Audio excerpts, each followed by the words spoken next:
तो दोस्तों अगर आप अपने हार्डवेयर वॉलेट का सीड फ्रेज किसी भी तरीके के सॉफ्टवेयर वॉलेट में डालने का सोच रहे हैं, भले वो मेटामास्क हो, भले वो ट्रस्ट वॉलेट हो। एक भाई का भी कमेंट आया था कि उन्होंने अपना जो सीड फ्रेज है वो ट्रस्ट वॉलेट में डाल दिया, लेजर वाला।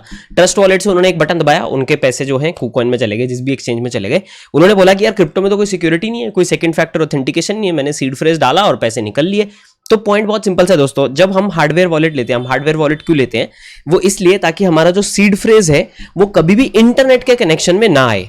सॉफ्टवेयर वॉलेट्स यानी कि ट्रस्ट वॉलेट, मेटामास्क, ये हमेशा इंटरनेट के कनेक्शन में रहते हैं। आपने जब अपने हार्डवेयर वॉलेट का सीड फ्रेज अपने मेटामास्क के ट्रस्ट वॉलेट में डाल दिया, तो आपने अपना हार्डवेयर वॉलेट का सीड फ्रेज इंटरनेट से एक तरीके से कनेक्ट कर दिया। तो जिस डिवाइस में आपका ट्रस्ट वॉलेट या मेटामास्क है, अगर वो डिवाइस में मालवेयर आता है, वायरस आता है, हैक होता है, तो आपका सीड फ्रेज भी निकल जाएगा। तो आपके हार्डवेयर की वॉलेट की सिक्योरिटी हो गई जीरो, बिकॉज आपने उस हार्डवेयर वॉलेट का जो पर्पस है उसको कंप्लीटली खत्म कर दिया। तो अब पॉइंट आता है, फिर उन्होंने बोला कि यार अगर ऐसा ही है तो सब ट्रस्ट वॉलेट यूज करें ना, फिर हार्डवेयर वॉलेट लेने की क्या जरूरत है? तो दोस्तों इसका पॉइंट बहुत सिंपल है। हार्डवेयर वॉलेट हम लेते हैं ताकि हम उसका सीड फ्रेज कभी कहीं और ना यूज करें। Hardware wallet is for storing funds. अगर आप वहां से ट्रांसफर करना चाहते हैं, कोई ट्रांजैक्शन करना चाहते हैं, तो हार्डवेयर वॉलेट में फिजिकली आपको कोड डाल के, ट्रांजैक्शन पासवर्ड डाल के अप्रूव करना पड़ेगा, राइट? हार्डवेयर वॉलेट में अप्रूव करना पड़ेगा। आपके लिए वो ट्रांजैक्शन प्रोसेस करने के लिए हार्डवेयर वॉलेट हाथ में होना चाहिए। बट जब आपने सीड फ्रेज ही कहीं और डाल दिया तो उसको हार्डवेयर वॉलेट का आपका कोई काम ही नहीं रहा, तो आप बस बटन दबा के कहीं भी ट्रांजैक्शन कर सकते हैं।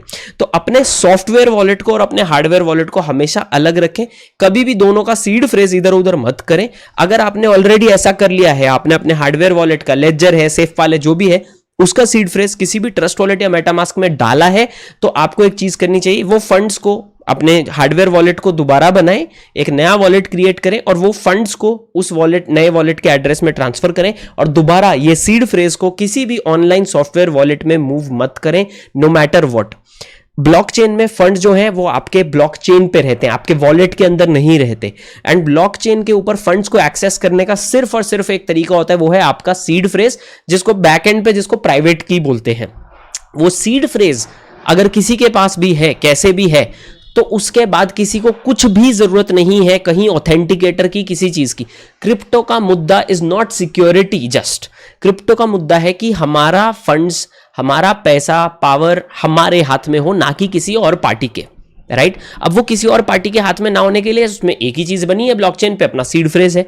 आपने जब उसको हार्डवेयर वॉलेट से निकाले, मैं बार बार रिपीट कर रहा हूं, but I think it is very important, क्योंकि मैंने बहुत बार देखा है लोग ऐसा ही करते हैं। एंड इससे आप पूरी सिक्योरिटी और आपने जो 6, 7, 8 हज़ार, 10 हज़ार रुपए अपने हार्डवेयर वॉलेट पे लगाया होगा, उसको आप शून्य कर रहे हैं। प्लीज ऐसा मत करें एंड उसी से आपके फंड सेफ रहेंगे। इसको अलग रखें, इसको अलग रखें, बहुत ही ज्यादा जरूरी है ये। That's all. मिलते हैं अगले वीडियो में, तब तक के लिए बाय एंड टेक केयर।